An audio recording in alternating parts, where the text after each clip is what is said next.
Yes, guys, welcome back to the MMA Sucker podcast. As always, I'm your host, Frazer Krohn, and I am joined today by a good friend of mine, a recognizable face to the long-suffering MMA Sucker podcast fans, one of the best minds in the business, my good friend, Tim Wheaton. Tim, how's things? Man, I'm flattered that you invited me to the show. I really appreciate you having me on. I'm so excited. UFC 300 looks really good. The influencer sphere in the UFC and in MMA on YouTube are such weirdos. But this card is really good. But Fraser, I'm going to bounce it back to you here. UFC 100, UFC 200, UFC 300. Where does this rank? On paper, well, if we're talking about the poster, as we discussed this Yeah, week on Twitter, yeah, I know.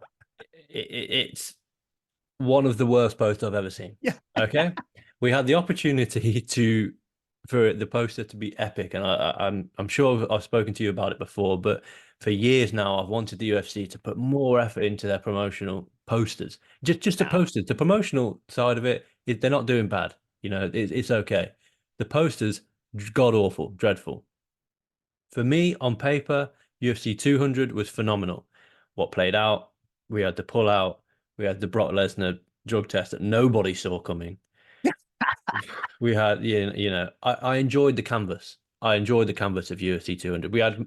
But the fights didn't quite live up to the hype. I don't think we had to have McGregor standing up and looking at Jose Aldo and Frankie Edgar in an angry manner to try and hype that one up because it was a little bit of a snooze fest. So it is what it is. On paper, maybe this time next week I'll have a different view, but on paper, UFC 300 for me is yeah. the best card. But I want to, you threw it back to me. I'll throw it back. We're playing tennis here today. We're not talking about MMA. Initial thoughts on the card from top to bottom. Now we've got the full lineup. We've Yeah. got early prelims, prelims. We've got the main card. Out of 10, 10 being the best card you're ever going to see, one being your average Apex card. I'll be honest. No. But where are we ranking it from 1 to 10? No, okay. Here's the thing. And here's the thing with UFC 100 and 200 and some of the marquee events in between is that up and down 300 is so good. For dorks like us, it is so good. I was even looking at like Jalen Turner, Renato Moicano of like, oh, that might be fight of the night. That's such a good fight right there. That But was the that's, last oh, one added to the card. Like, and last one added to the card. And or like Sadiq Youssef and Diego Lopez. Oh my God, that is a good card. But so we recognize up and down, it is very, very, very good. It's just missing that like little oomph of a John Jones, Daniel Cormier, a Connor versus Nate. It's just kind of missing that one little special key moment that you want to really put the bow on it. But I would say out of 10, this is a strong 8. This is a very good card, right? exactly. And I'd have to agree 8 or a 9 for me because for me, there's two fights on this card that don't headline a fight night or a paper. I'd say main event, co-main event, and the BMF title fight, all pay-per-view headliners, without a doubt. Great. Charles Yep. Oliveira versus Arman Tsarukyan, you put an interim bout on that, that's a pay-per-view headliner. Yep. I don't want to talk about Bo Nickel because that Yeah, I know. that Don't for care. me, that fight on paper doesn't get on a main card of a fight night. It is what it is. All the other fights on the card, aside from maybe a Bobby Green, Jim Miller, a fight night It's a, main event. it's a good fight. But even, That's a good yeah, fight too. even Bobby Green and Jim Miller, they've headlined fight night main events in the past. Yeah.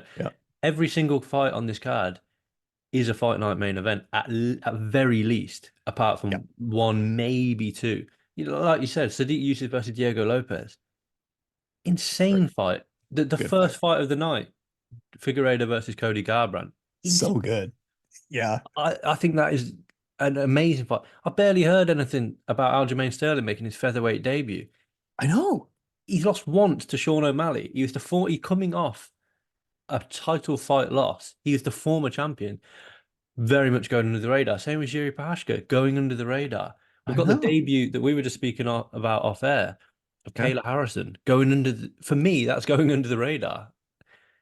It's because this card is so stacked. So, I think we're going to struggle to talk about every single fight in detail. We're going to try and keep it to an hour, but We'll see. We'll yeah, see, we'll hey? see about it. But so what I'm going to do, early prelims, as per Wikipedia. So bear with me. Wikipedia is Okay. what it is. But Okay. early prelims, I want you to pick out one fight on the early prelims that you want to sort of focus on, and it's a horrible thing for me to do to you, but Nope, that's otherwise we fine. will be here until the weigh-ins talking about this card.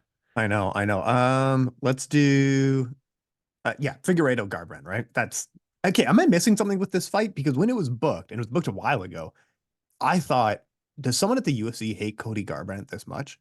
Am I missing something with the matchmaking? Because I know Devson's going up in weight and he's quite small, but okay, but am I missing something? The thing is, as we know, this fight was booked for the flyweight belt back in 2021, maybe Was it uh really? Holy shit. 2020. 2020. So this fight was booked for UFC 255, Oh, supposedly. Garbrandt withdrew with a torn bicep. So these two have been on each other's radar, as it were, for 4 years, three and a half, 4 years.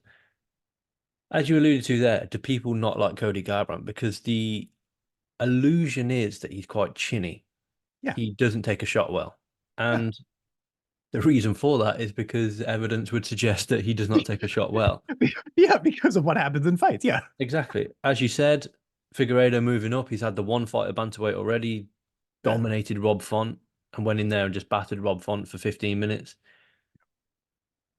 I don't mind this fight for Garbrandt if we get 2016 title fight Garbrandt, Come on. the one that fought Dominic Cruz, the one that doesn't fight emotionally, the one that goes in there thinking that he's the best in the world. Similar to, I think of Cody Garbrandt a lot like Chris Weidman. Yeah. John Danaher admitted after the losses that Chris Weidman picked up that they built an Anderson Silva beating machine in Chris Weidman, Right. and he couldn't get past that. Yes, he had a couple of title defenses, but obviously then we've just seen his career decline. With Cody Garbrandt, I feel that Team Alpha Male built a Dominic Cruz beating machine. Mm. And outside of that, it hasn't exactly maybe gone the way. He was undefeated going up again until he faced Dominic Cruz. Obviously, dominated Dominic Cruz, lost to TJ twice, got into that war with Pedro Munoz, rebounded against Rafael Assunção. But to be honest, that was a phenomenal knockout. But no high-level UFC fighter should be getting caught with an overhand that's thrown from the floor to I the know. chin. It is what it is. Goes up against Rob Font, dominated over 5 rounds. Tries his luck down at flyweight, knocked out by Yeah. Kai Kara France. Uh, Since then, he's fought very intelligently. If we look at the output of Cody Garbrandt, it's something that there's a YouTube video coming out this week. A couple of yeah. things to look out for on the prelims. So keep an eye out on the site for that, on the channel for Yeah. that. But significant strikes landed by Cody Garbrandt against Trevin Jones when he moved back up to bantamweight. 26 significant strikes and only 33 attempted. He only attempted 40 total strikes. But here's the counterpoint to that of like, okay, I'm gonna throw it back in a second here, but like look at the fight with pretty much any of his other fights, really. Is he fighting intelligently, or does he just think like, if I fight at half pace, that's intelligent fighting? Like, is he fighting intelligently, or is he just doing less? It's very interesting. Very, very interesting. Yeah, because I Yeah. feel that I quite like Cody Garbrandt's personality. I quite like him as a fighter. Yeah, me I too. just think that he getting all these knockouts on his way at such a small weight class as well, getting all Yeah. these knockouts on his way to the title massively hindered him. Mm. And what I mean by that is that he and knocking down TJ Dillashaw in that first round of their first fight, That was so good. and even getting the Rafael Assunção knockout. This is make it's making him believe that he's got ungodly power, which maybe he does, Yeah. but I think, in his head thinks, right, if I stay long enough in the pocket, I'll catch you, and with my ungodly power, you won't be able to take it. Even if you catch me, my power will, is better, is stronger than yours, as it were. I'm more accurate, and I will finish you. It doesn't happen, unfortunately, for Cody Garbrandt. It doesn't happen. More often than not, he's the one on the receiving end of a pretty brutal knockout. More often than Yeah. not. we've spoken a lot about Cody, and because he looked so good against Brian Kelleher last time out, he avoided Brian Kelleher's big shots. He avoided I think it's one takedown attempt. I think that was when he was hurt. If you go in against someone like Devison Figueiredo, who isn't cutting weight, who is more powerful than we've ever seen him before because he's at a higher weight class, he can put Yeah. on that extra muscle. If you stay in the pocket with Devison Figueiredo, whether it be Cody Garbrandt or most of the bantamweights, Yeah. you're going to sleep. It's as simple Yeah. as that. You are going to sleep. I like, man, Devison Figueiredo is the funnest fighter. He fights like a Mortal Kombat character trying to do a fatality on you, you know? Exactly. But it's not only that, you'd think with his style that he fights recklessly, that he's Yeah. so powerful that he can just swing and swing and swing and finish fights. But he's intelligent. He will Yep. mix in the takedowns. He averages 1.65 takedowns per 15 minutes. But it's not only it's not only that he gets the takedown, it's when he times those takedowns. So he'll be in a brawl and he'll snatch a double leg and he'll take you down and he'll control you on the floor. Yep. I think against Rob Font, let me just pull up the stats. Yeah, But I wanted to add on to what you're saying there. So you said he fought intelligently. You can fight intelligently while being aggressive, whereas I feel like Cody Garbrandt he's an aggressive fighter who is just doing less, not necessarily fighting intelligently. Figueiredo's an intelligent, forward, aggressive striker, right? exactly. And like you say, he's an aggressive striker. But you just look at the stats from the only fight that we've seen him have bantamweight 30-27 across the board against Rob Font last time out. Good win. He landed 4 takedowns in that fight, Yeah. but Awesome. also landed one less significant strike than Rob Font. So not only is he landing the significant strikes at a higher clip than Rob Font, because he is controlling him from top position, but Yeah. he's mixing in the takedowns when he maybe feels that the heat's getting a little bit too much, or maybe Rob Font has clipped him or has hurt him. A calf kick has maybe just sent that little sort of shock through his body. Oh, okay, all right, and now I'm going to snatch a double leg on you. It's Mhm. like you say, he's fighting with aggressive intent Yeah. rather than just fighting like we've seen Cody Garbrandt fight, aggressive confusion, as it were. He Yeah. just sometimes look confused in there, like I've hit you, I've caught you on the chin. Why are you not going down? And it's that recognizing that you can catch someone, they can go down, but you don't then have to just go to, oh, I'm going to just swing and brawl and swing and brawl. Like you can take it that step back, like he did against Dominic Cruz. He knocked him down, he pointed at him, Yeah. he avoided a couple of shots, and he did a little sort of dance. That was intelligent because he got Cruz then swinging to try and knock him out, and he was Yes. getting caught. Yep. But what I feel with, I think Cody Garbrandt, ironically, could take a lot from Manon Fiorot's performance against Erin Blanchfield. That you can win a fight going backwards as Oh. long as you're accurate. And Cody Garbrandt's probably got better boxing than Devison Figueiredo, in my opinion. I think Figueiredo's overall MMA game is better. But I think Garbrandt's speed and his power in the boxing range Mhm. are better than Figueiredo. Sorry. So if he keeps his foot, if he really has worked on footwork in camp preparation for this fight and can dictate the fight with a jab, I'm not sure about the size difference between the two men because Cody's not particularly big. So Cody's taller by 3 inches and Davison's got a 3 inch reach advantage. So, that's pretty much, they negate each other with that. But if Cody can get in and get out, fight on the back foot a little bit more, and like you say, not just completely reduce his output, but Mhm. intelligently reduce his output rather than just not throwing like we saw against Trevin Jones. If he can, rather than putting a four punch sort of hook combo together, which we often see, he does work the body, he does work the head well with hooks, rather than putting a 4 punch combo together, put that 2 punch and get out the back door. Because it's that staying in the pocket for too long, I think, with Cody Garbrandt, which gets him caught. And Yep. like we're kind of alluding to here, you don't want to stay in the pocket with Devison Figueiredo. No. God, no. And but I do like the game plan that you're setting out. It is a matter of if he does this, then he can win. We're throwing a lot of hypotheticals at a guy who was trying to adjust to jabs using a caveman mentality of like, I'll just brawl. Oh, you're Exactly. jabbing? Oh, he's still jabbing. I'll just brawl. So Exactly. my faith is very low because as we've talked about before, that 2016 guy, he's not there. He's No, just not no. there. And I don't think we'll ever see that 2016. Well, I mean, we haven't seen that 2016 Cody Garbrandt since, Nope. even in the 3 wins that he's picked up since then. The Yep. Assunção knockout, like I said, no one should be getting knocked out with that. Trevin Yep. Jones was a strange fight because I think it was a late notice replacement. Then Brian Kelleher last time out, he did look really good. I thought he looked really good against Brian Kelleher, but to a level, no disrespect to Brian Kelleher, but he's not That's right. Devin Figueiredo. What Yep. I think Cody will take some confidence in is just how much Brandon Moreno, just the success that Brandon Moreno had in the boxing range against Davison Figueiredo when they fought down at flyweight. Yeah. I think Cody is as fast as Brandon Moreno. I think he's as powerful with his boxing as Brandon Moreno, but he can't mix it like Brandon Moreno. Mm. So Davison Figueiredo isn't going to be as aware of the takedown threat from Cody Garbrandt, I don't think. Mm.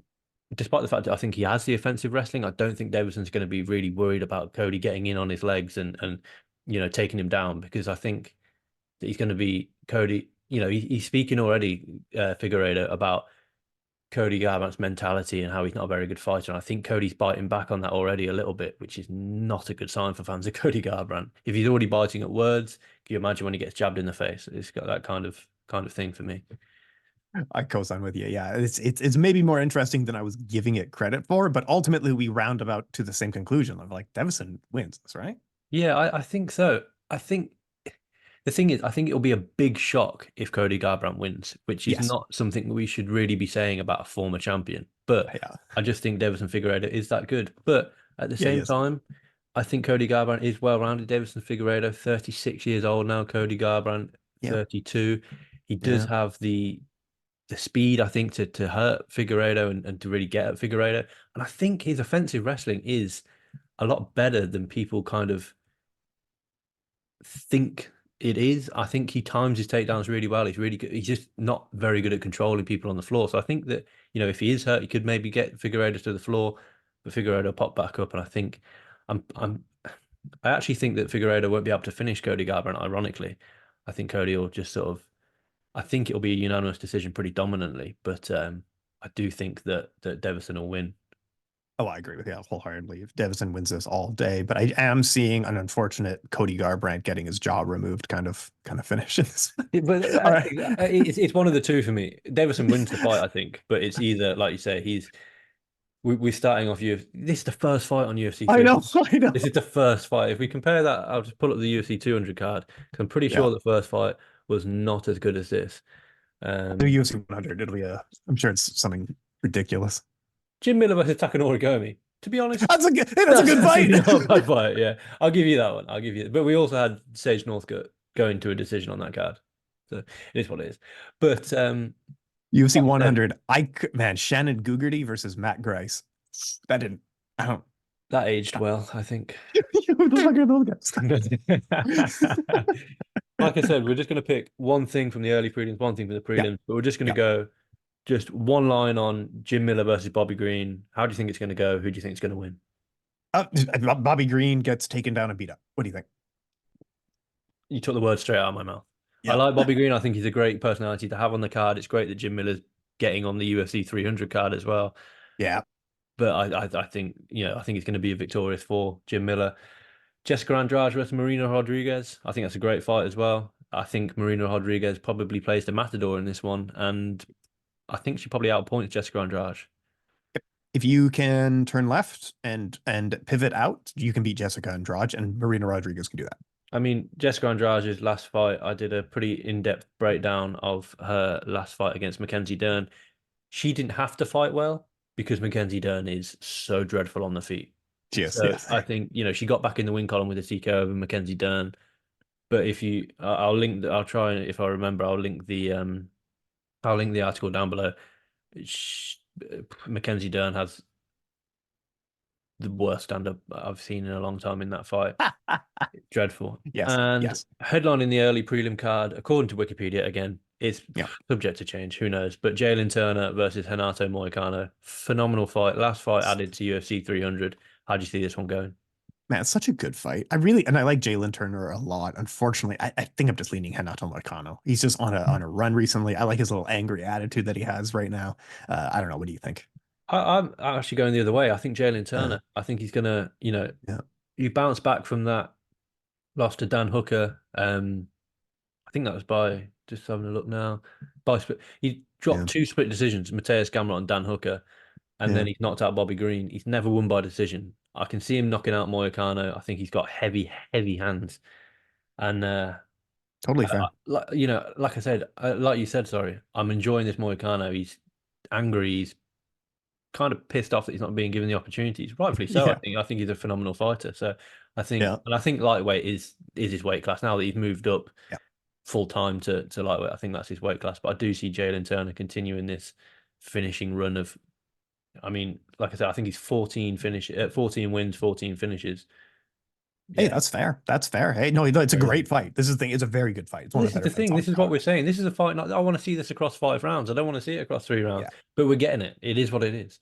Yep. So prelim card. So we're kicking off with Sadiq Youssef versus Diego Lopez. We've got Holly Holm versus Kayla Harrison, Calvin Kattar versus Aljamain Sterling. Then headlining the prelims just before the big main card, return of Jiri Prochazka versus Alexander Rakic. Like before, Tim, pick one fight from there. I'm afraid. I hate to do this to you, and if it's not the fight that I would want to talk about, I know. I'm going to talk about one of them anyway. But you pick a fight, and then we'll see if we hold the same view. We were already talking off air about Holly Holm and Kayla Harrison. But here's the thing. This is was pointed out to You're me not going to on do it to me. You're not going to dangle me Kayla Harrison versus Yeah, Holly Holm and then yeah, I take it know. away and want And to then talk just about be something else. Yeah, let's talk Sure. about Sadiq Youssef. No. So here's the thing. And this was brought up by Luke Thomas of I think on paper this is a pretty winnable fight for Kayla. However, all of the what ifs are actually very big in this fight. So and I didn't realize this, but Kate, this is set up by essentially how big of a star Ronda Rousey was. Women's 135 pounds. In the Olympics, Ronda competed at 155 pounds. So 155 to 135, not too bad. Kayla Harrison competed at 170 pounds Yeah. in the Olympics. And now she's trying to make 135. Like she never wanted to, she doesn't like cutting weight. She doesn't enjoy it. But that was cutting to 155 and 145. She was saying, I don't really like to do this. Cutting to 135, they said they did a test cut. I doubt that. But like for a person her size, you've met her. Could you make 135 right now? You know what I mean? I mean, You know what I mean? yeah, it's I'd have to I think we're talking about losing a limb to get down to 145, let alone 135. I know. This is the thing. I've met her, like I said, I've had my arm around her on fight night. She is massive. Yep. She's not short either. She's quite a tall, deceivingly tall girl. Yeah, she had these so she's 5'8", so she's not one of these 5'5" little sort of, No. but she's not a Jessica Andrade. She's not heavily muscled but a small frame. She's got a Yep. big frame. She's no, like you say, I've met her, no word of a lie. She's thick, full of Yep. muscle. And Yep. I think MMA on Point had a nutritionist on their channel. I think I've watched about half an hour of it. I'm planning on watching the other half an hour at some point later on this week before weigh-ins Yep. about how dangerous this could be for Kayla Harrison. Yep. And I really hope that she does it and does it well, because I don't want that to be the reason that Kayla looks bad or Kayla loses the fight or any of this, because I I don't know why they're not pushing Kayla at featherweight, to be honest, because as much as I don't want the UFC women's featherweight division to exist, why did we create the belt for Chris Cyborg, who, in my opinion, isn't as big a star as Kayla Harrison? Yeah. I don't We know. could I like tempt, Chris. I like yeah, Cyborg. yeah, That's just yeah, me. but we could tempt Amanda Nunes out of retirement to compete up at featherweight. We could get Holly Holm up at featherweight. Jermaine Durandamy, yes, she lost this past weekend, but we could get her. Norma Dumont really looked phenomenal at 135, but we could get her back at featherweight. Yeah. Why You're we're right. Yeah. forcing a woman to boil her body down at she is at a prolonged age now. She is 33, and and it's not like she's just competed in MMA, like you say. She's had a full career in judo. I'm looking Mhm. now. She competed at the 2009 World Championships in judo. That's the first. That was her first sort of official tournament, as it were. And like you Yeah. say, she competed at 78 kilos, which I think is about 171 pounds. And she's cutting down to 100. She's not. That's not her Yeah. walk around weight. That's Yeah. a cut down to, I was listening to a podcast this morning with Ronda Rousey, and she was saying constantly having to cut for judo, constantly having to make weight on a certain day. Yeah. We've seen Kayla, the smallest we've seen Kayla is 145 pounds, and she was dominant in that fight. Don't get me wrong, Yep. Yep. but she's more often than not for 155 pounds. Hmm. Last fight was a catch weight at 150 pounds against Aspen Ladd. That was in November of last year. So she was weighing, let's say, 170 to 180 last December. Hmm. That was only let's say 3, 4 months ago. Her walking How, around weight is Dustin Poirier. Like how is she gonna make 135? exactly, exactly. And you stand her next to, like, Dustin Poirier is a great example because he's a guy that's moved up in weight and looked Yeah. far better at lightweight than he ever did at featherweight. But Yeah. he's huge. He's got Yeah. a really wide upper body, upper frame. He walks around 180, 190. And I don't think, if out of camp Kayla stood next to Dustin, there'd be I honestly don't think that there'd be too big a difference between the two of them in size wise. And that's what really worries me about this fight, because this fight is on paper the perfect fight for Kayla Harrison to come in and Yep. fight for in the UFC. Coming in Yep. as facing sort of like an Amanda Nunes in her prime, had she beat Juliana Pena back in 2020, I think it was, or 2021. I think it's 2021. That probably wasn't a good idea because the levels of the girls that she's facing in the PFL and the levels of the girls that she would be facing in Amanda Nunes or, insert champion here kind of thing, far different. We saw her not look great against Larissa Pacheco in that 2023 25 minute. 20, yeah. tournament. Was it the Oh, 2020 2023 tournament. Yeah, something like that. I or don't remember. 2022 tournament? I think it's 2022 tournament. Mhm. In that final, she didn't look great. Even when she got Larissa down, she wasn't able to control her, and she looked tired in that one. Yes, it was across 5 rounds, but that was at 155. Yeah. That This is the thing that is really kind of frustrating me about this fight, and is that the whole talk is around the weight cut, and rightfully so, Rightfully so. Yeah. because the UFC are forcing her to make 136, essentially, 136 on Friday, and then fight on Saturday. If she's done it correctly, she would have dialed her body down and down and down and down and down and got to, let's say, 145 through dieting and whatnot. But for But someone who is as heavily muscled as Kayla, it's a simple. It's simply just not that easy, because for someone like no disrespect, Roy Nelson, go on. he can diet down. He could probably lose 20 to 30 pounds with Mm. relative ease through dieting down and being on the treadmill. He's got Mm. a larger percentage body fat, should we say, to Yes. lose. Kayla Yeah. Harrison's she's not 155 pounds because she's got a big percentage of body fat. It's muscle. So she's having to lose muscle and Yeah. lose fat at the same time. You seen her biceps? Like, what is her bicep routine? Just years and years of judo, and this is what it's such for me. It's such a disappointment that the UFC are forcing her to move down. What? How I is she mean, gonna make 135? exactly, and that's recent, isn't it? That photo's in. Yeah, March 29th. That was last week. Oh my gosh.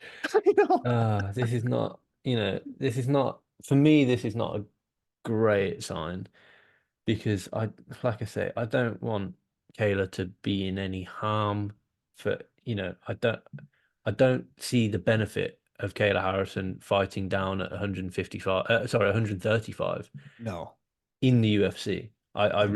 I really don't see the point in that, Yep. because I just think that it will take so much away from her performance. I'm just going to try and quickly share my screen if I can. Look at the side. This was Look at November. those arms. What is her This is bicep November. routine?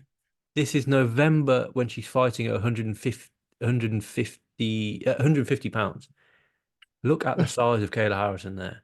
And you Yeah. think this girl's going to be able to, this is ceremonial weigh-ins for her fight with Aspen Ladd. I mean, you look at Aspen Ladd. That's a girl on the right who has struggled to make 135.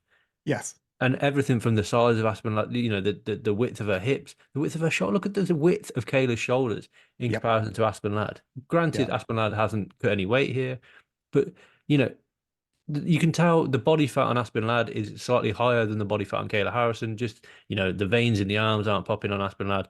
Look at the vein in Kayla Harrison's arm. I know. I know. This is a lady with not a lot of body fat at all. But go back. Wait, bring that back up again. Bring that back up. 1 second. Share screen. Okay.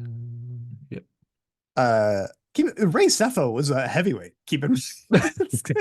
Exactly. And the distance. I know. I mean, it's insane. And like I say, you can just tell that Kayla's body fat percentage here is low. You've got you can sort of almost see the bone structure in her neck. The veins are popping out in the arms, as we said. You can see the muscle definition in her arms, here. And this was 150. And 150. That was 150 pounds. So you're talking about a girl who's now got to cut 15 pounds off that frame. Or okay, 14 pounds off that frame. Yeah. Let's say 15 pounds for ease. 15 pounds off that frame. Yeah. Whilst having a whole host of media expectations this week, because let's be honest, she's the big star on the prelims. From top to bottom, she's probably the biggest star who's going to give the most sound bites. Yuri Prochazka on paper is probably the biggest star, but he's not going to probably give the sound bites that Kayla's going to give. I think that she makes the weight. I do. I really do think that she makes the weight. Well, it's going to be, for me, it's one of two things. And this sounds really simplistic. She's either going to make it or she's going to miss it big. Thanks. It's not. Thanks, Frazer. It's not going to be like a 136.5. It's going to be Kayla got down to 139 and her body wouldn't let her cut any more water, that kind of thing. Yeah. Or totally fair. She got down to 137 and she gets an extra hour to weigh in and she maybe even balloons up to 138. I either think it's going to be that case or she could potentially shock the world and make. I think she's got the kind of mentality of a woman who, I need to make 136. Let's make 135. I don't think I unfortunately see her missing weight and that having a massive impact on the fight itself, because if she does miss weight, I think Holly Holm is gangster enough to still take the fight, even if she's up at, oh yeah, there'll be a clause that she can't weigh any more than 145 on fight night or something like that, like we had with Darren Till and Stephen Wonderboy Thompson in Liverpool. There'll be some sort of clause where she can't, blow up to a natural 200 pounds for fight night.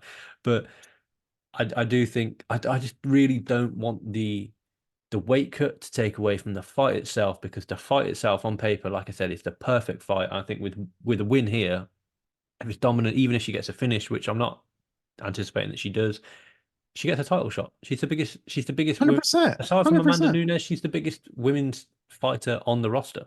Yeah.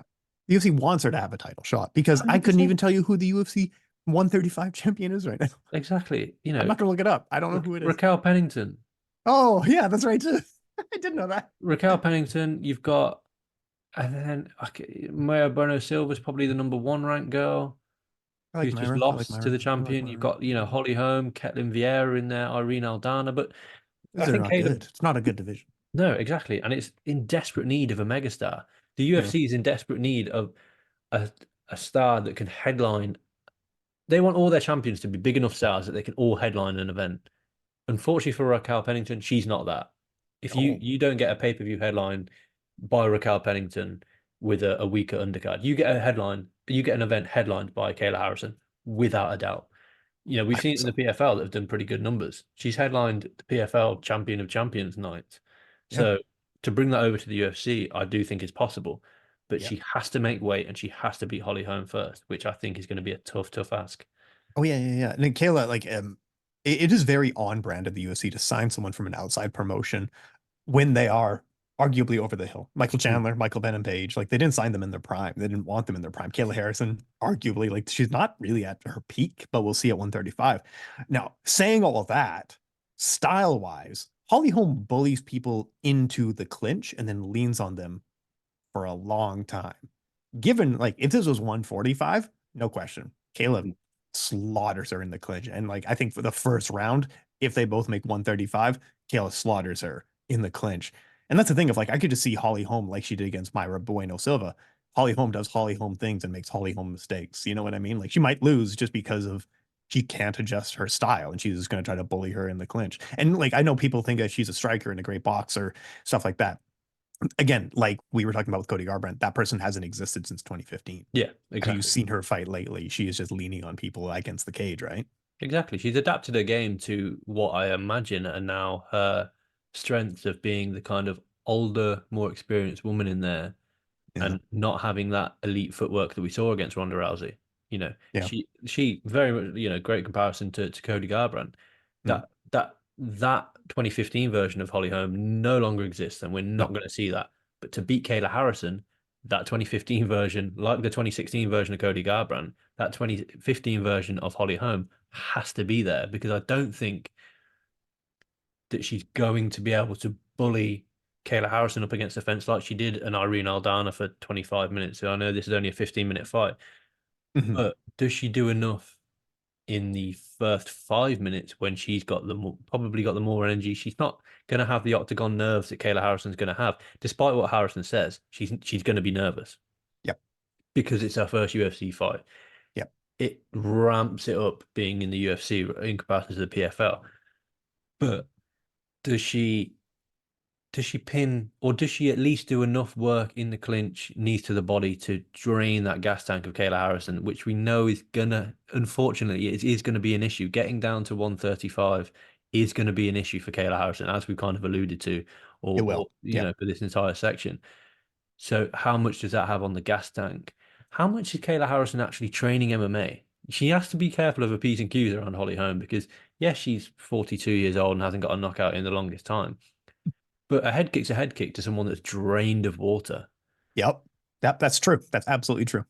How much is Kayla Harrison actually training drills, training defending head kicks, training wrestling against a cage, training wrestling itself, training her hand? Her hands aren't, let's be honest, her hands aren't her best aspect. No. How much is she actually training in comparison to how much time is she spending on the treadmill trying to sweat out? Yep. I know. We will see on Friday at the weigh-ins what she looks like, how drained is she, and like I said, a head kick is a head kick to someone who has got no water, sort of, or a considerable lack of water going to their brain. Yep. So, I know. how much I of an know. impact is it going to have?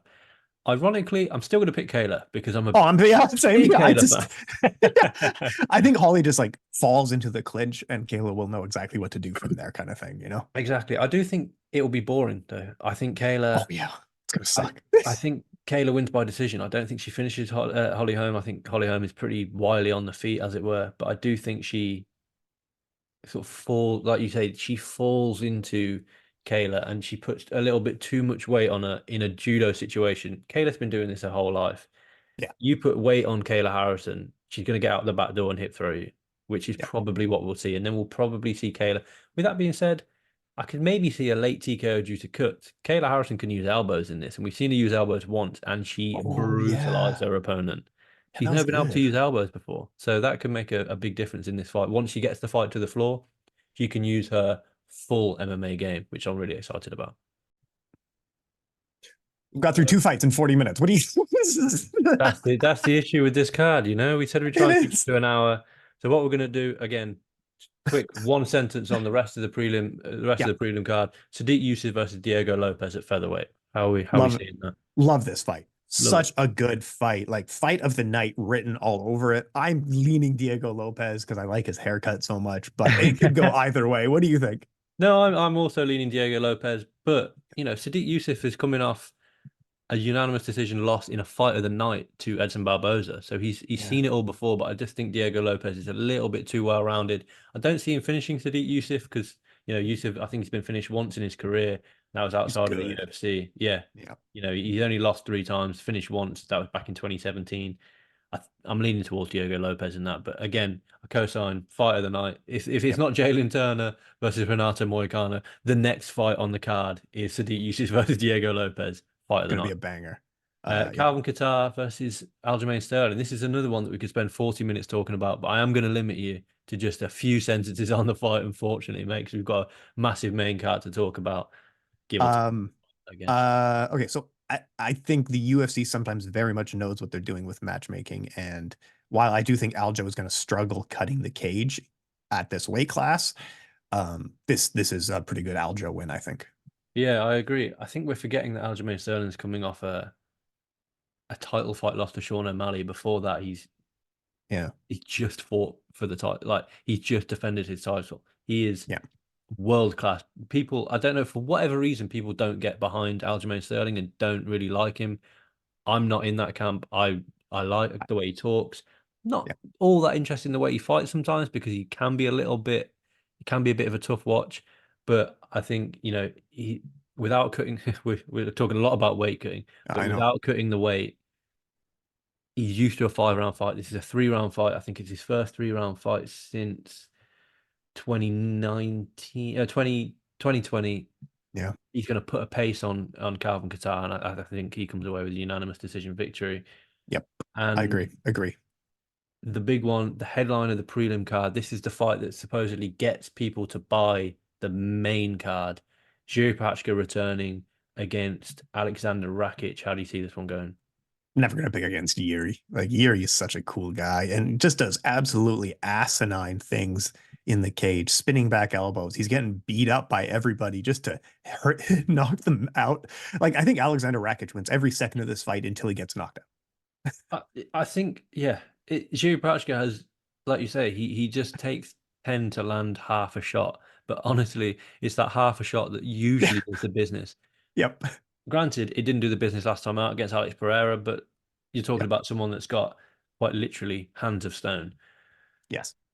I think, I'm co-signing Jiri Prochazka, I think by knockout or by, controversial decision. I think that he hasn't got a fight style that should be going to decision because, like you say, he takes so many Yeah. shots and it's not always a great look. Yeah. But I'm not picking against Jiri Prochazka. He's I'm fun. not picking against He's Yuri. fun. He's fun, man. This is what we need. We need But headliners like this. so I'm just checking the Instagram. He has not posted training in the woods for quite a while. It looks like he's Ooh. training in a gym. Oh, okay. That's Alexander Rakic by decision. yeah, that's right. Yeah. When he had that shoulder surgery and he's like, here's 20 minutes of me punching a tree. It Bro, says, what's wrong with you? Jiri, come on. Get yourself on some pads, mate. He's very much a Tony Ferguson of like, I Oh, just had knee 100%. surgery. Watch Now me kick this thing. Like, dude, that's a fight stop. that I'd watch. Yeah, That's a come fight on. that I'd watch now. How about those two in training camp being like, what can we do with all this stupid crap in here? What's the dumbest exercise we can come up with together?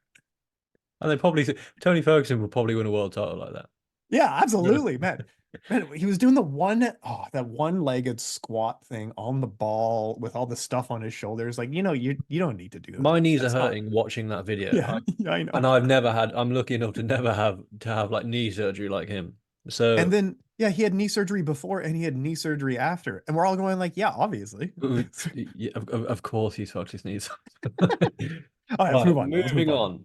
The main card of what is supposed to be the biggest card in UFC history opens with the worst fight on the card, in my opinion. Bo Nickel Yeah, versus Cody Brundage. yeah, I know. I'm probably going to ask you to limit this one to just one line because Right. personally, I don't have an awful lot of interest in this. We know how this fight's going to play out.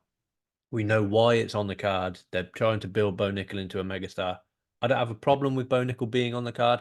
A little bit of a problem with him opening up the main card and the likes of a Holly Holm or Kayla Harrison or Jiri Pashka and Alexander Rakic not being on that main card. Fair play to Cody Brundage. He's sort of got himself in that position. This is a guy who's featuring on his first ever main card at UFC 300 in Cody Brundage.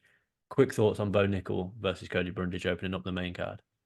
And, Bo Nickel gets first round submission, arm triangle choke pretty easily. Like Cody has won a fight via DQ recently, so it doesn't bode well. The KO and slam and punches, like that's great, good for him. But before that, like this guy's basically winless in the UFC at this point. But yeah, Yeah. Bo Nickel all day. It's first round submission. I mean, he's lost by TKO to Olin Zaechuk. He's lost to Rodolfo Vieira by arm triangle choke. It's trending towards he's probably going to lose by finish in, Mhm. if not the first round. I'd be shocked if he gets out of the second round. I'll be on. Yep. Sorry, yeah, I'll be shocked if he gets out of the first round, but he'll get finished. No disrespect to him, but I just think Bo Nickel is on a different level. This is the setup fight for Bo Nickel to perform on the biggest stage possible. I get what the UFC are doing. I get it. Don't get why it's on this card, but it is what it is. It's what it Moving is. on, Charles Oliveira versus Arman Tsarukyan. Now, I thought that this was over 5 rounds. Is it not? I thought it was too, actually. I thought it was, but Tapology have got it over 3 rounds. Yeah. I'm not I guess 100%. we're gonna find out at the last minute. None of us know. Like you say, we'll find out. But initial I thought it was thoughts five as well. on that, just initial thoughts on that before we go into sort of breaking it down. God, great fight. Finally, a fight that we can really sink our teeth into. Charles Oliveira. Thing is, so Arman is a very good fighter, wrestling background, freestyle wrestling background. And he's done a ton of other things, but that is the kind of background that Charles has struggled against a lot in the past. He does very well against people like Dustin Poirier and Justin Gaethje, but the problem with Charles is that he does get hit all the time and he gets smacked around. So even against people where he should win quite easily, he tends to do a lot better against meat and potatoes kind of strikers. Um, but he does always struggle against freestyle wrestlers who are fairly good at top position. And the example I always bring up is that he did beat Kevin Lee, but Kevin Lee got full mount on him in the first round. Mm. Kevin Lee was 2-3 minutes away from winning that fight if it kept going like that. Paul Felder, one of Paul Felder's few wins at lightweight was him just taking him down, pinning him against the cage, and elbowing him to death. Um, Islam Makhachev is not a good example of that because he just like slapped him out of the air kind of thing. But yeah, I think that fight would have been the same as that he allows wrestlers to take him down because he's okay with grappling off of his back. But that's what cost him against people like Paul Felder and Kevin Lee to an extent, and Michael Chandler to an extent. Kind of, Yeah, I don't know. yeah. Michael Chandler just fights like an idiot all the time. But It's good to watch against, though. It's fun. yeah, it's fine. Yeah, that's it. I'm gonna tune in. But Arman Tsarukyan, I think here's the thing. I think this is a fairly winnable fight for Arman, but that is the magic of Charles Oliveira of like Arman should win this fight. But do we pick against Charles Oliveira?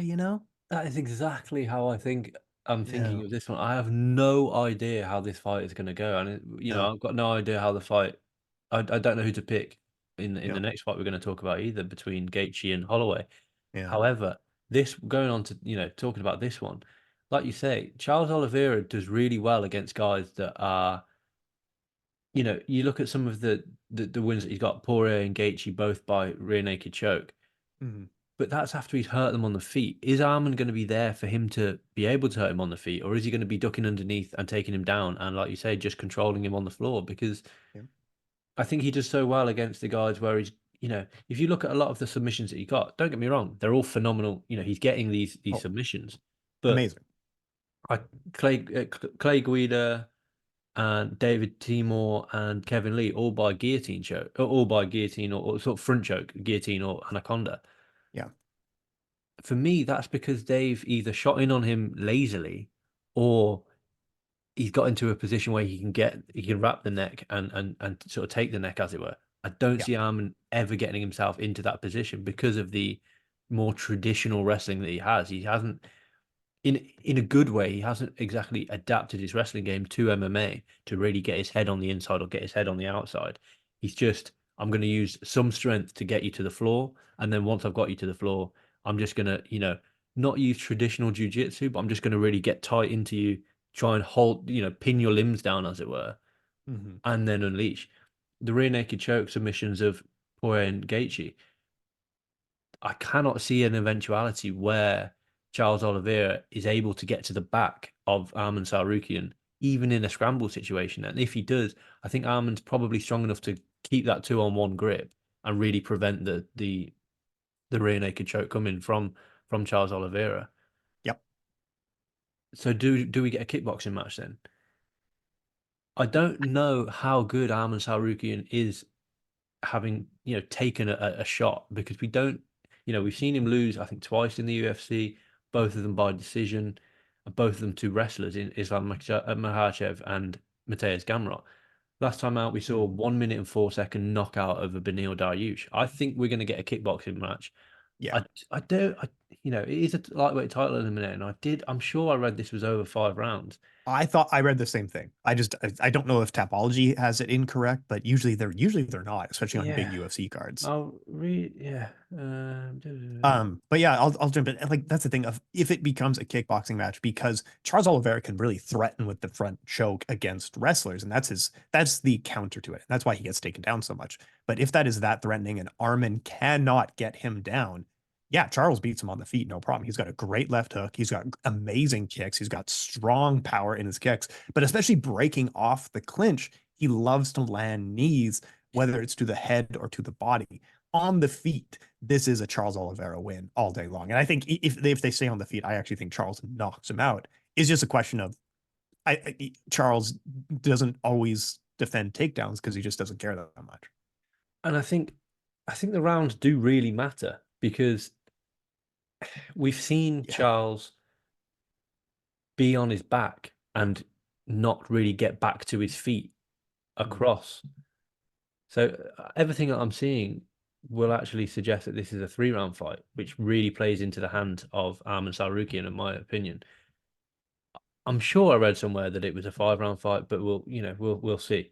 But like I say, everything Charles accepts bottom position a lot, Yep. Yep. because he's so good off his back. But he can't do that in a 3 round fight against Arman Tsarukyan, because time will just get away from him. And like you alluding to there, I think, Charles is so willing to sort of almost get knocked down, as it were, because he wants to fight off his back. But again, what I'm alluding to here is I don't think that we can, or I don't think that he can afford to fight off his back, because it's not a good, unfortunately, we don't No. have the most intelligent judges in MMA. They look for damage. They look for whoever's lying on top of who is winning that round.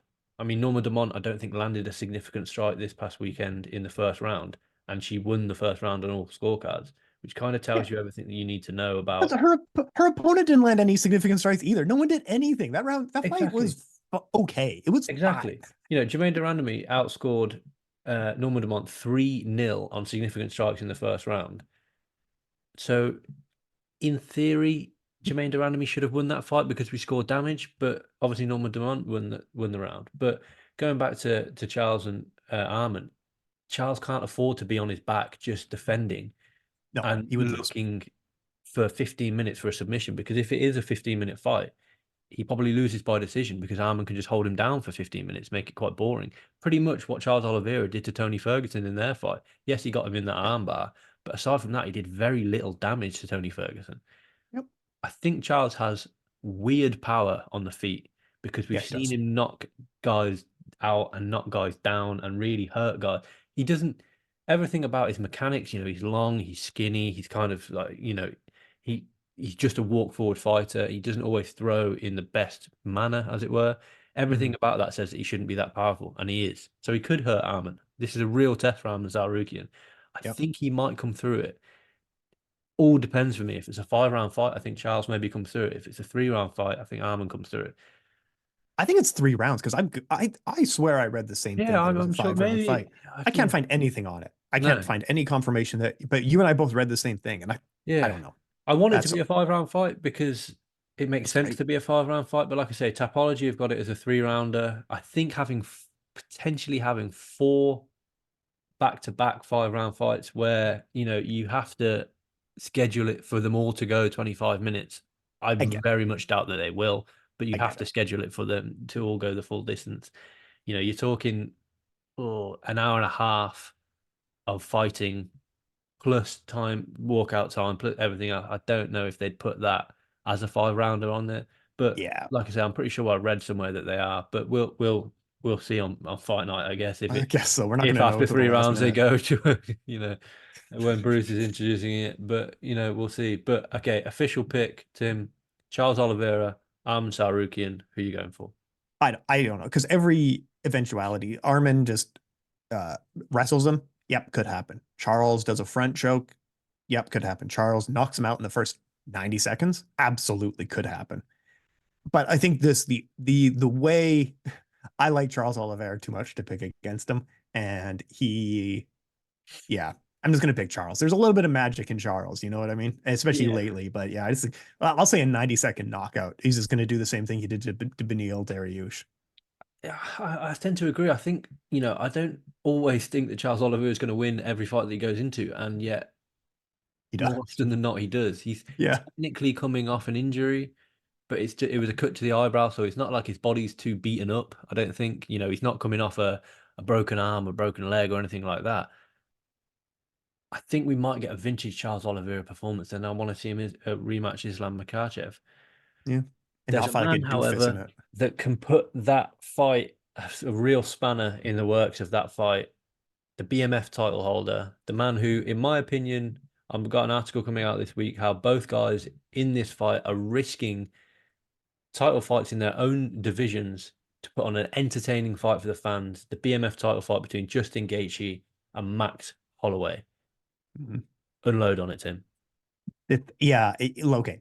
Everyone listening needs to pretend for 1 second and analyze this fight from a position of if you don't know Max Holloway's personality and you don't know that he's such a charming and nice person on Instagram and in person, the daddest man on the planet. The BMF is not a great title for him when we started with people like Jorge Masvidal. You have to pretend that you don't know who he is and just analyze the fight of it's a person who has struggled to get to 145 in the past, but has struggled with the power of 155 as much as we know. He is a striker facing one of the stronger strikers, of someone who can punch through guards, who can punch your base out from under you.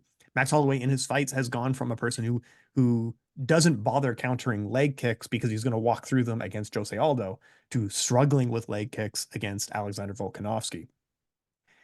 I think people have really allowed the charm of Max Holloway to sway them in this fight because I actually think it's very much this is a Justin Gaethje fight all day.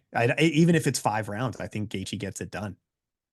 See, now, Go on, tell me why I'm wrong. 'cause I really like Max Holloway. That's why. I know, yeah, I know, I know. He's a sweetheart. I think everything that you just said there is absolutely spot on, and that's exactly why, well, one of the reasons amongst many that I wanted to get you back on the pod for this blockbuster Yeah, event because it's just that kind of analysis is what I don't have when I'm speaking on my own. But why bother checking leg kicks against Jose Aldo when you're just going to walk through them? yeah, I get that. Why bother checking leg kicks against Alexander Volkanovski when you're just going to walk through them? I'm not going to just walk through them. Alex isn't going to yes, be there for me. yeah, I'm not going to do it in the second fight. yeah. Not Different really thing. going to do it much in the third fight. Not a factor for some reason. I need to check leg kicks against Justin Gaethje because he will Yeah, take me out. He will take me off my feet. He will limit my movement and he will TKO me with leg kicks if I don't check them or if I don't get out of the way of them completely. yeah, That is a yeah. big aspect of this fight for me. And it's not, I don't think even checking them is going to be enough. And it's not going to be okay. I'm gonna push the pace. I'm gonna put my head on Justin Gaethje's chest because Gaethje can generate a crazy amount of power from this close to each other. And for audio listeners, I'm touching my hands. He can generate a crazy leg kick power from in the clinch. Max Holloway has to be. We often talk about all the way in or all the way out in boxing. He has to be all the way out. He cannot afford to just take leg kicks from Justin Gaethje, and that's going to be a massive part of Justin Gaethje's game is targeting the lower leg of Mhm, Max Holloway. I mhm. do think that the power is going to be an issue for Holloway as well. Like we said, when we saw against Dustin Poirier, Poirier did rock him a number of times. Yeah, However, I've got the technical breakdown of this fight out on the MMA Soccer YouTube channel now, so I'll link that down below as well. But what I will say is I don't think he did that cut correctly. I think he took that fight on fairly short notice and just didn't cut weight.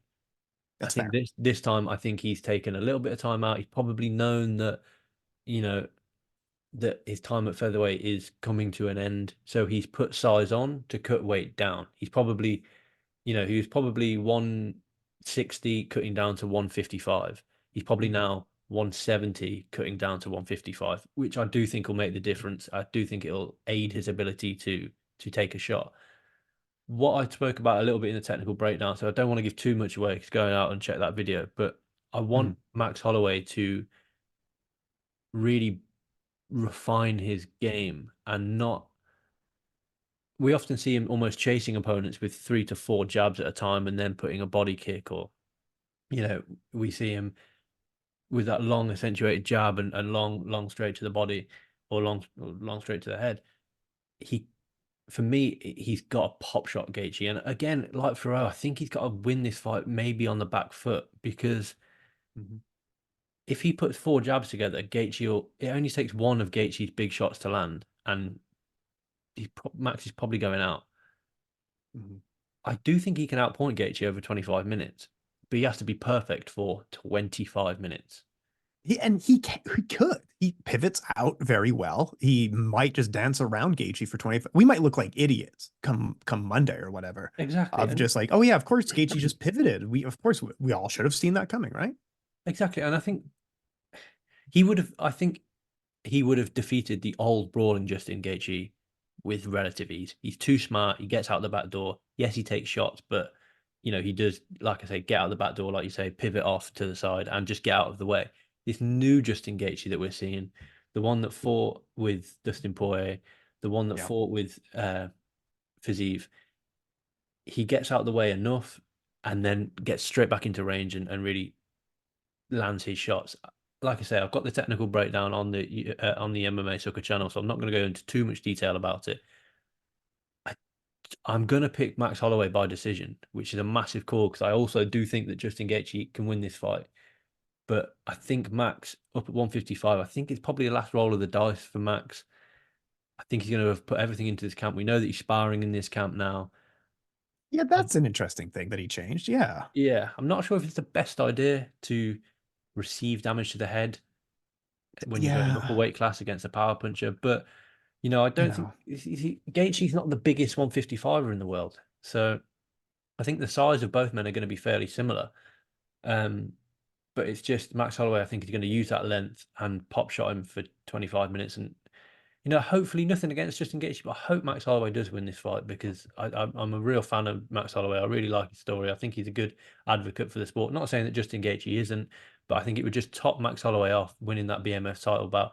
And I think back in 2019 when the BMF title fight was first announced between Diaz and Jorge Masvidal, I picked Max Holloway as an alternative for the BMF title. So I'd like my prediction to come true because I'm selfish like that. That would be great. I love that. Yeah, I mean, look, it's his base is going to struggle to be there against the leg kicks. He needs to move, he needs to pivot, he needs to circle. And I don't know. It's a matter of like quite often in the past, he doesn't always do those kinds of things. He usually just walks forward and crowds people. Like he crowded Anthony Pettis or crowded Jose Hmm. Aldo, especially Jose Aldo, and just gets in your face constantly. Um, I mean, Yair Rodriguez, he was kind of in and out on. Calvin Kattar is the performance he needs to have here, dancing in and out. But Calvin is not a kicker, is the thing. Yeah. But also, what worries me is that Max Holloway holds the record for most significant strikes landed in UFC history. He also holds the record for most significant strikes absorbed in UFC history. So he's a fairly hittable fighter. Now, a lot of that has to do with the weight class he competes in, that he's fighting punchers. Frankie Edgar lands 10,000 punches a minute kind of thing. So I get it. But yeah, I don't know. We are asking a lot. I feel like we're asking a lot of Max Holloway here. And I just feel like he's going to get his base kicked out from under him too much, you know? I do think the leg kicks are going to play probably the biggest factor in this fight. And like you say, he does get landed on a lot, and he does, that Carver Guitar fight, yes, he absolutely battered him. And Yeah. same with the Brian Ortega fight, he battered him. Yep. Not kickers, though. They're not kickers, but then Brian Ortega was stopped on a doctor's stoppage, and Carvin Guitar went the full 25 minutes. I don't think Max Holloway has the power to finish anyone at No, lightweight. no. So And he has especially not to. Gaethje, No, especially not Justin exactly. So Gaethje. he has to go 50. With Gaethje, you have to separate him completely from consciousness to win a fight, Yes. which is Yes. what Charles did when he choked him out. It's what Dustin did back in the day, and it's Yeah. what Eddie Alvarez did. Max doesn't.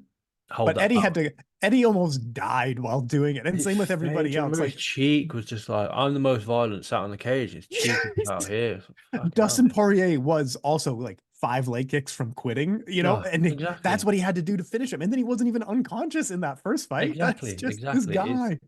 It's guy. crazy ability of Gaethje to take a shot, and that talks to his conditioning. So I think, we said Lopez fight of the night, we said Jalen Turner fight of the night. This has got fight of the night written all over it as well, Yeah, which is something that I can't say for Zhang Weili versus Yang Xiaonan. Now I think this is yeah, going to be a good fight, but I think it's going to be one-sided as hell. I I know. really like both of these women, but I do just see. I don't think we'll be able to talk too much on this one because I just see it being a one-sided fight, unfortunately, in the favor of the champion. Yep. No, It's here's the yeah. tape study. Zhang Weili gives up right straights every once in a while, and Yan Jianan does have a good right straight. I'll give her that. And Zhang Weili loves just eating those all day long because she's trying to set up other things. But Yan Jianan, like they have a similar background both in Sanda, and Zhang Weili is just so much better than her on the feet. But mainly, Zhang Weili is an MMA fighter. She Yep. seeks takedowns. She mixes ground and pound. She mixes submissions very well. And that's an area where Yan Jianan has negative talent, as we saw against Carla Esparza, where she just let Carla do whatever she wants. I think this is a really easy win for Zhang Weili. She's going to take her down probably in the first round, submit her, ground and pound. I think this is a first round finish for Zhang. I think it's a massive fight outside of the fight itself. All Chinese. If I think yeah, it'll be the first all Chinese title fight in UFC history. Yep. It's a good fight to have on UFC 300. I'm not really sure why they haven't saved this for a more sort of Asian market, as it were. But I completely agree. Similar records, 24-3, 17-3. There's not too different, too dissimilar. I think Zhang Weili gives up an inch in height, but that's She negated. always does. Yeah, She always does. She's she tiny in fought there. Rose Namajunas, she fought Joanna Jędrzejczyk. Yep. She knows how to get in quickly. She's a much bigger. We talk about Kayla Harrison being heavily muscled. She's heavily muscled, and I think she's really adapted her game. She's a rare breed of someone that's gone from someone that we've seen as a striker who won the belt through striking against Jessica Andrade to someone that then won the belt through wrestling against Carla Esparza. And I Yeah. completely agree. I think, she's faced big strikers. The fight her last fight, sorry, Amanda Lemos, big Good striker, win. and Yeah. she just 16 minutes control time, 296 total strikes, one Yep. knockdown, six Yep. takedowns. I think we probably see a repeat of that. But I wouldn't be too surprised either if it's not the surprise of the century if Yang Xiaonan wins this, negates the takedowns and sort of pot shots her. But I just don't see it. Just don't see it happening. I'd be surprised. I'd be surprised. No, Yan Jianan is quite talented on the feet. She is talented on the feet. That's as much as I'm willing to say. But the surprise of the night will be if Jamal Hill wins this fight. Because Okay. as you alluded to earlier, UFC 300 is missing the Conor McGregor, it's missing the John Jones, it's missing the Ronda Rousey, it's missing the mega star. We've got that in Alex Pereira, I think. We would have had that in an Alex Pereira versus an Israel Adesanya fight. No disrespect to Jamal Hill, not a megastar. No, not a megastar. No, no, no, Not no, even close to a megastar. no. Light heavyweight sucks, doesn't it? Holy crap, light heavyweight just like, and I mean, this is something that we've talked about a lot of like MMA continues to get better over time. Yeah, at 135, at Yeah. 155, 205, it's going backwards. Exactly, exactly. And there's less contenders now than we've ever seen before. I think at 205, we've got Alex Pereira, we've got Ankalaev, and Khalil Roundtree's coming through, but he's very one-dimensional. I can't think of anybody else in the division. Jan No, Blachowicz is out with, I think he's had both of his shoulders done. yeah, We've he's got an 85-year-old man. Like he's the exactly, Glover. He's within. Jan is going to retire in 2 years. exactly. And this fight, I think we know that this fight was put together at late notice. We know that this is not the fight that they had planned for the UFC 300 main event. No, no chance. With again, respect to Jamal Hill, this is not the fight for the what is on paper the biggest fight card in UFC history, in MMA history. However, However, not a bad fight. it's not a bad fight. Not a bad fight. I Jamal Hill's too hittable. Is he underwater while in the cage or something? He's very slow. Okay, but here's the thing. I will let me backtrack because I want to give some credence to Jamal Hill, who's only lost one time in his career. Top ranking. He went 5 rounds with Glover, didn't ever go down. He gets hit, like you said. He gets hit a lot. He's tough as nails. Paul Craig had him in a triangle choke, was elbowing him in the head, and he dislocated his shoulder, and he didn't tap out from that. Jamal Hill is one of the toughest fighters in UFC history. There's no quit in this man. I don't know if the leg kicks are going to hurt him. I don't know if the punches to the head are going to hurt him. I don't know if the power differential is going to be that much more based on what I've already seen Jamal Hill survive. This man mentally has no quit. All that being said, I mean, Alex probably wins by calf kicks.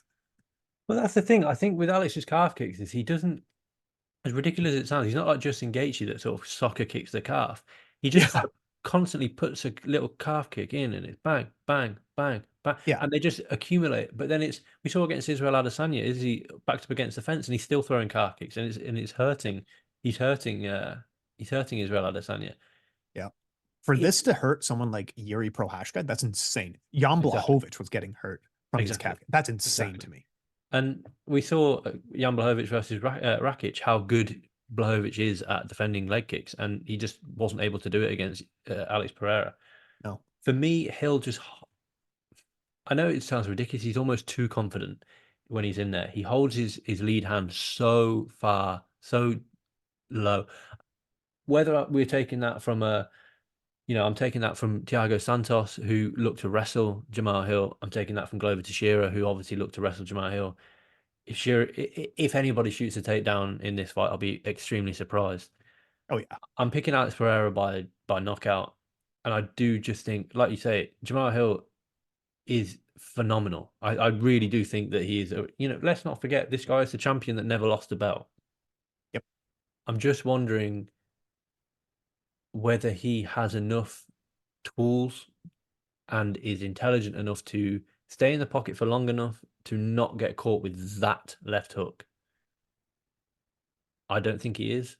I'm not sure if he has the team around him to deal with that, and I'm not sure how much the occasion will get to him. Let's not forget that he took the title fight with Glover on short notice. He did gas out a little bit in that fight, but that was on short notice. If he can put a pace on Alex Pereira, we don't know what Pereira's 5 round cardio is like when he's pressed up It against it in really, the clinch. yeah. And I don't think Jamal Hill will shoot for a takedown. He never has in his UFC career, and I don't see him doing it now. But I want to see Alex Pereira dropped in this fight and come back. I want to see Jamal Hill really just. He's a massive underdog, and he's a massive underdog for a reason. I get But it. he's got to go in there thinking, look, I'm the knockout artist here. I've knocked out everyone that I've faced bar 2 or 3. I know you're a knockout artist, but I couldn't make middleweight if my life depended on it. You could. I'm the bigger guy. He's got to Yeah, go in there with confidence, and I think that he will. I do think that he'll make a difference, but I'm just not sure. I just don't think that he'll be able to do enough to beat Alex Pereira. I think Alex Pereira is going to yeah. go in there cocky, confident, a little bit, that sort of positive arrogance. And I do think, like you say, I think the calf kicks are going to. I don't think the first few calf kicks are going to make an issue, but it's the fourth, fifth, sixth, seventh calf kick that is really going to affect him, and that'll open up the hands. But could you like okay, and we're both imagining these gentlemen in their prime and healthy and stuff like that. Jamal Hill didn't stay in like in health range when he took the last several months off. He said he was up to like 240 at one point just because he couldn't train because it was an Achilles tendon injury. So you can't go jogging and keep your weight off. But could you imagine a more worse injury to have going into a fight against a person who kicks you in the calf? Yeah, it's Your not the Achilles best tendon? preparation in the past few months to. It's just not the best preparation. And I think for Alex, he was maybe anticipating a Magomed Ankalaev fight. He was obviously training for Jiri Prochazka. Both of these guys are stand-up guys, essentially. Mhm. So he's essentially training for stand-up fights. We know that he's one of the best stand-up guys the UFC's ever seen. Yep. Jamal Hill's not training at all, not really expecting a title fight, I can't imagine. I know we saw him sort of, give it the whole belt thing when Pereira beat Prochazka, but I don't think he was expecting the fight to come around this quick. I'm going Alex Pereira by I know. knockout. I like Jamal Hill, and I Me think too. that he'll probably compete for the belt again in his career, but I just don't see it being a too close a fight. It could even be a boring fight, to be honest. It could even be a boring one, a pot shot over 3 or 4 rounds before a corner stoppage or a doctor stoppage. But I just see Alex Pereira walking away with the victory. I like co-sign with all of that. Yeah, Alex Pereira, leg kicks, whatever he feels like, I don't know. It's just Jamal Hill, very tough as nails, but that guy is underwater sometimes. All right, 3 minutes left. We've been talking for 90 We've been minutes talking on for a air. long time, but the card deserves it. I've got the special Yeah. guest Tim on the podcast. Tim, tell guys where they can find you. Like I said, long time listeners of the podcast will obviously know where to find you and hopefully follow you on all the stuff. But tell guys where they can find you.